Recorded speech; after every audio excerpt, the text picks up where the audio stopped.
जब उपाधि हम कल्पित कर देते हैं ना, जब उसमें हम उपाधि स्वीकार लेते हैं तो वो जीवात्मा कहलाने लगती है। जब उसमें हम उपाधि छोड़ देते हैं तो वही आत्मा है, और वही आत्मा और ब्रह्म एक ही है।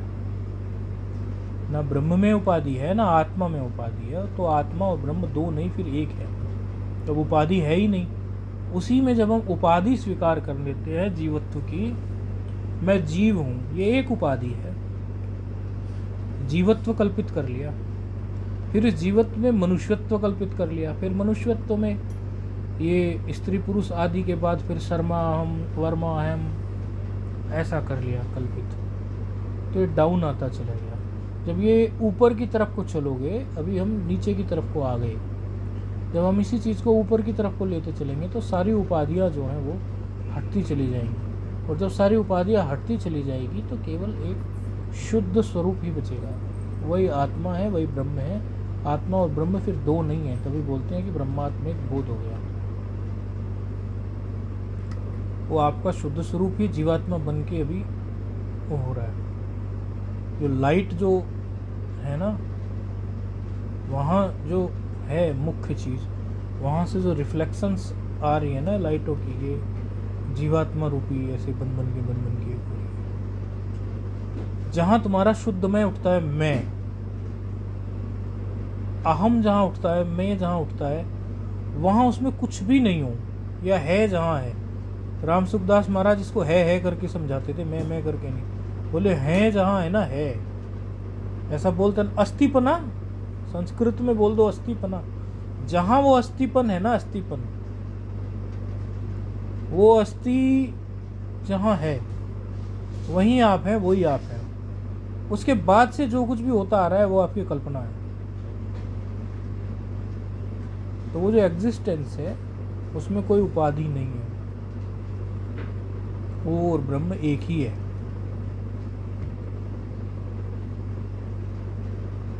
बाकी जीवात्मा से भी जब आप उपाधि हटाओगे तो जीवात्मा में जीव नाम की उपाधि है ना, वो हटा दो तो आत्मा ब्रह्म एक ही है।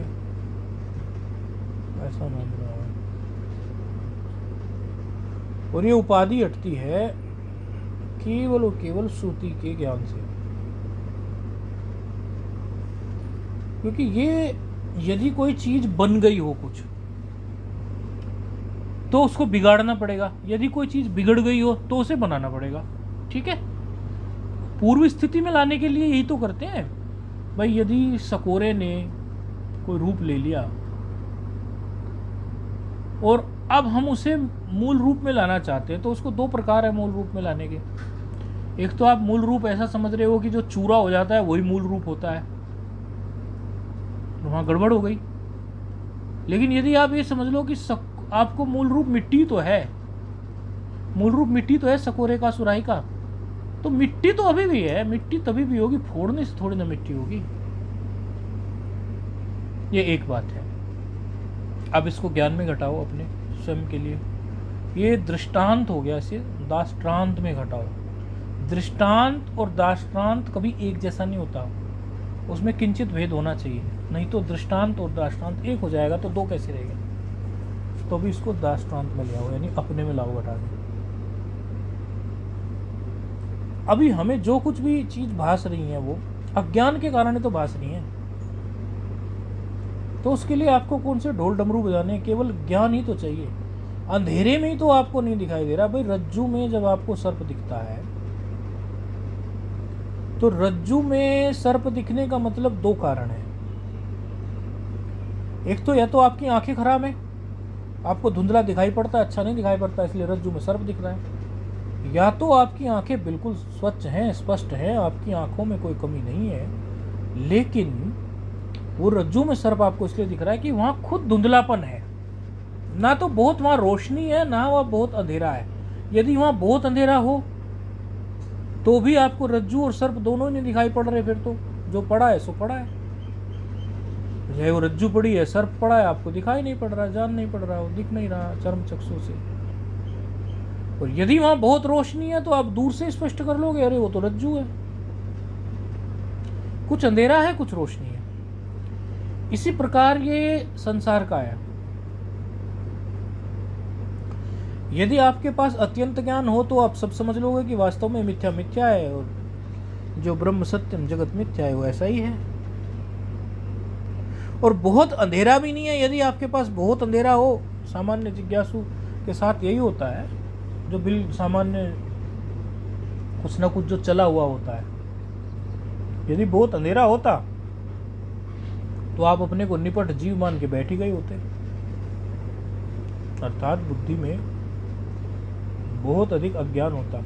तो अज्ञान किंचित ज्ञान के बीच साधक जो है, जिज्ञासु जो है, मुमुक्षु जो है, वो किंचित अज्ञान किंचित ज्ञान के बीच झूल रहा होता है। वो पूर्ण अज्ञानी भी नहीं होता, वो पूर्ण ज्ञानी भी नहीं होता। वो दोनों किंचित मतलब लेश मात्र, उसकी थोड़ा इधर का भी रहता है उसके पास, थोड़ा उधर का भी रहता है। अब उसमें साधक पर निर्भर करता है कि वो किस तरफ अधिक बल लगाना चाहता है। वो अधिक ज्ञान से छलांग मार के अपने सत्स्वरूप को, चेतन स्वरूप को, आनंद स्वरूप को जान लेना चाहता है, या वो फिर उल्टी छलांग मारकर अपने को फिर से जीवत्व के लेप में लेप लेना चाहता है। अब यदि तो वो सदअभ्यासी है, अच्छा अभ्यासी है, उसने जीवन में अभ्यास किया है, तो वो पीछे मुड़ ही नहीं सकता चाह कर भी। उसका किया हुआ अभ्यास, जैसे कई लोग बहुत अच्छी साधना करते हैं लेकिन संगति के दोष से उनको संगत का दोष लग जाता है, कहीं गलत संगत में पड़ जाते हैं, संसारियों की संगत में पड़ जाते हैं, जो आत्मा को जानते नहीं, अपने को ब्रह्म मानते नहीं, या तो द्वैतवादी हैं या तो फिर बिल्कुल ही नास्तिक हैं, चार्वाकवादी हैं, जो कहते हैं कि बस कुछ है ही नहीं, भस्मीभूतस्य देहस्य और पुनराजन्म कुतः, तो ऋणम कृत्वा घृतम पीबेत, कुछ होना ही नहीं है आगे, देह जो है वो नष्ट हो जाएगी, इसलिए भाई कर्ज लेके भी घी पियो, मौज मारो। या तो ऐसे लोग हैं चार्वाकवादी। क्या होता है बोले पुनर्जन्म, क्या होता है पूर्व जन्म, जो है जी यही है, गो विद फ्लो, बोले जो कुछ हो रहा है अभी उसी के साथ चलो। या तो वो लोग हैं वो, या फिर द्वैतवादी हैं, जो हमेशा यही कहते रहते हैं कि हम ईश्वर की उपासना तो कर सकते हैं, हमेशा कर सकते हैं, लेकिन हम ईश्वर स्वरूप कभी नहीं हो सकते। अब उन द्वैतवादियों में भी कोई बिल्कुल ही ऐसे द्वैतवादी हैं जो ईश्वर और अपने को एकदम अलग समझते हैं, एकदम ही अलग। मतलब द्वैतवाद से वो पूरे त्रैतवाद की तरफ जा रहे हैं। ईश्वर, जगत, जीव, तीन हो गए जी, बस ये तीन ही है। कुछ ऐसे हैं संस्कारित जो कृतोपासक हैं, जो उपासना किए हुए हैं, उपासना करते करते जिनकी बुद्धि निर्मल हो गई है, वो कहते हैं कि भाई देखो गीता इत्यादि में मैंने सुना है और रामचरितमानस में भी सुना है कि चेतन अंश जीव विनाशी जो है, और ममई वांसो जीव लोके, बोले मैं ये जो हूँ ये ईश्वर का ही अंश हूँ। ये वो हैं जो उपासना कर करके वो कुछ, तो वो भी थोड़ा निकट हो गए। द्वैतवादी जरूर हैं वो, क्योंकि ईश्वर मान रहे हैं, ईश्वर का अंश मान रहे हैं, तो द्वैतवादी हैं, लेकिन फिर भी वो कुछ थोड़ा आगे बढ़ गए। फिर एक सिद्धांत हो सकता है अभिन्न निमित्तोपादान कारण का, बोले भाई ये ईश्वर जो है या ये हम जो हैं ये सब अलग मामला नहीं है। यहाँ पर मेकर जो है, बनाने वाला, जैसे एक घड़ा है, घड़े को बनाने वाला कुम्हार अलग होता है, मिट्टी अलग होती है, घड़ा अलग होता है, ऐसे संसार नहीं है। संसार में जिसने संसार बनाया है वही खुद संसार बन गया है, वही बनाने वाला है, वही बन गया है, और मटेरियल भी वो खुद ही है। मेकर, मटेरियल या मैटर कहो, या मेक जो बन के तैयार हो गया, वो सब एक ही है। इसको बोलते हैं अभिन्न निमित्तोपादान कारण। ओ की मात्रा या ऊ की मात्रा दोबारा नहीं लगानी चाहिए, अभिन्न निमित्तोपादान कारण ऐसे। तो ये अभिन्न निमित्तोपादान कारण वाला तो बिल्कुल ही यथार्थ रूप से ही समझ रहा है ईश्वर को, स्वयं को, कि ये कोई और नहीं है। बोले हमारी श्रुति कहती है एको हम बहुश्याम प्रजायित, मैं एक हूं बहुत हो जाऊं। तो कहां से हुआ? वो ही था ना जो हुआ अनेक, वो स्वयं ही अनेक हुआ है ना। तो मटेरियल वही है, बनाने वाला भी वही है, बनने वाला भी वही है। बोले श्रुति प्रमाण है, एको हम बहुश्याम प्रजायित में श्रुति अभिन्न निमित्तोपादान कारण का प्रमाण है ये। तो वो और थोड़ा जो है हमारे सनातन सत्य को समझने लगता है। तो वेदांत की अनेकों कक्षाओं में से कुछ कक्षाएं ये हुए कि भाई चलो और भी कुछ नहीं, शुरुआत में सृष्टि दृष्टिवाद की तरफ चलें, फिर थोड़ा और आगे बढ़ेंगे। बोले ये सारी सृष्टि दिख रही है दिख रही है दिख रही है, तो इस सृष्टि दृष्टिवाद से चलो भाई कोई इसको बनाने वाला होगा, ईश्वर होगा, जगत है, ये सब बड़ा मामला है। ये सृष्टि दृष्टिवाद है बिल्कुल आरंभिक। और फिर दृष्टि सृष्टिवाद में बोले मेरी दृष्टि है तो जगत है, नहीं है तो नहीं है जगत। मेरी दृष्टि में जगत की कल्पना है तो जगत दिख रहा है, मेरी दृष्टि में जगत की कल्पना नहीं है, नहीं दिखेगा। तीसरा आजातवाद वाला हो गया, कहने लगा कि जी जगत है ही नहीं, जगत भासता ही नहीं है। बोले ये सब ऐसा ही है, बोले अपने अधिष्ठान में ही इसका अभाव है, अपने अधिष्ठान में भी इसका अभाव है। बोले ये कौन सी बात हुई? बोले सरलता से समझ लो, जिस समय तुम सर्प देख रहे हो वो कहाँ देख रहे हो? जब तुम्हें ज्ञान हो गया उसके बाद तुम विचार भी तो करोगे। एक समय तुम कह रहे थे कि ये रस्सी पड़ी है, ये रस्सी नहीं है, सांप है, तुम उसको सांप देख रहे थे। लेकिन एक समय के बाद जब तुम्हें ज्ञान हो गया तो तुम्हें पता चला वो सांप नहीं, वो तो रस्सी थी।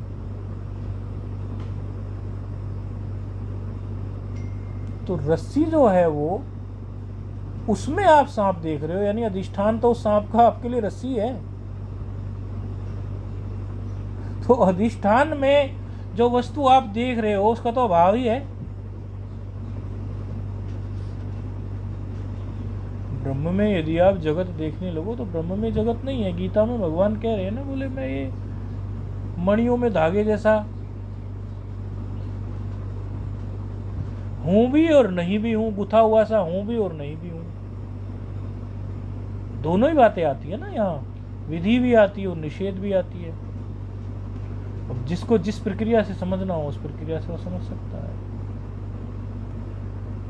लेकिन सरल भाषा में बात इतनी सी है कि जितने भी पूंछड़े आपने लगा लिए, जितनी भी उपाधियां आपने लगा ली, यदि एक सामान्य भाषा में बात कहें, एक संत कहते कि भाई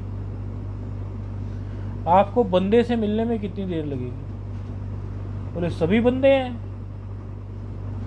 बोले आप शर्मा जी हैं, आप शर्मा जी हैं, वर्मा जी हैं, नरूला जी हैं, रत्रा जी हैं, जो भी आपका गोत्र है, वर्मा जी हैं, सिंह जी हैं।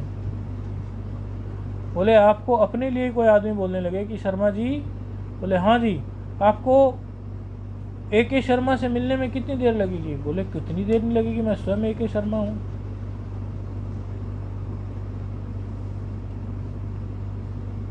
तो व्यक्ति यदि बाहर के आलोक में ना पड़े और केवल अपनी अंदर बाहर की आंख मूंद ले और अंदर को झांकना शुरू करे, तो सारे संप्रदाय की एक बात तो स्पष्ट है कि यदि तुम ईश्वरवादी भी हो, अभी तुम्हारे अंदर अद्वैतवादिता नहीं आई, तो ईश्वर को सबने सबसे निकट अपने पास ही माना है। आप मूर्ति की तरफ को भी जब देखते हो तो मूर्ति जो आपको दिखती है, पहले तो आप हो तब आपको मूर्ति दिखती है ना। तो सारे संप्रदाय इतनी बात तो स्वीकारते ही हैं कि ईश्वर अपने निकट से निकट ही रहता है। ईश्वर से निकट हमारे कोई वस्तु नहीं है।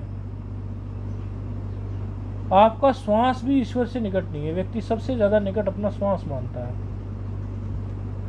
वही श्वास आ रहा है, हर वक्त उसके साथ रहता है, 24 घंटे श्वास उसके साथ रहता है, एक क्षण भी श्वास उसको छोड़ता नहीं है। तो सबसे निकट व्यक्ति क्या मानता है? श्वास मानता है। लेकिन श्वास से भी निकट तो श्वास को चलाने वाला है ना ईश्वर। यदि आपके पास आप 10-20 मिनट का अभ्यास कर ले समाधि लगाने का और श्वास आपको प्रत्यक्ष ना हो रहा हो तो भी आप रहते हैं। हालांकि प्राण साधना के हिसाब से प्राण को ब्रह्म कहा गया, प्रश्नोपनिषद में प्राण ब्रह्म कहा गया, केन में भी कहा गया, लेकिन प्राण से भी निकट तो आपके प्राण को जानने वाला, प्राण का भी जो साक्षी है वही है ना। तो सरल भाषा में तो इतनी बात समझ लो, इतनी सारी बातों के पीछे कि निकट से निकट, निकट से निकट आपका ईश्वर आपके पास है। अब आप थोड़ा अंदर झांकना शुरू करो समय निकाल के, रोज 5 minute 10 minute 5 minute 10 minute 5 minute 10 minute, आप इतना भर भी समय निकालोगे। हम ये नहीं कहते आपको, सभी लोग तो घर बार छोड़ के साधु नहीं बन सकते, और साधु बन जाके भी कौन काम करोगे आप, वही तो करोगे, कहीं ना कहीं किसी आश्रम में रहोगे या खुद की कुटिया बनाओगे या किसी महात्मा के अन्य के आश्रम में रहोगे। जहाँ रहोगे वहाँ रोटी टुकड़ा खाने के लिए कुछ ना कुछ सेवा तो करनी पड़ेगी, फ्री में तो वहाँ भी कोई नहीं रखने वाला आपको। तो आपको वही गिने चुने 2 घंटे 3 घंटे 4 घंटे मिलने हैं दिन भर के।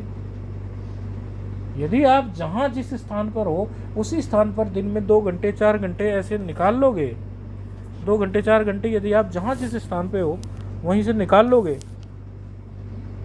तो आप वहाँ से भी अपनी साधना करके आगे बढ़ जाओगे।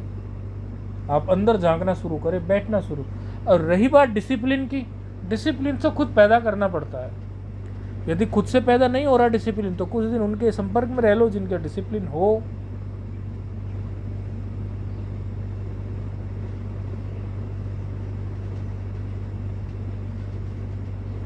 इसीलिए जहां हो वहीं से साधना करना शुरू करो, अंदर झांकना शुरू करो। आगे की यात्रा आप लोगों को अवश्य मिल जाएगी, अवश्य मिल जाएगी। नारायण।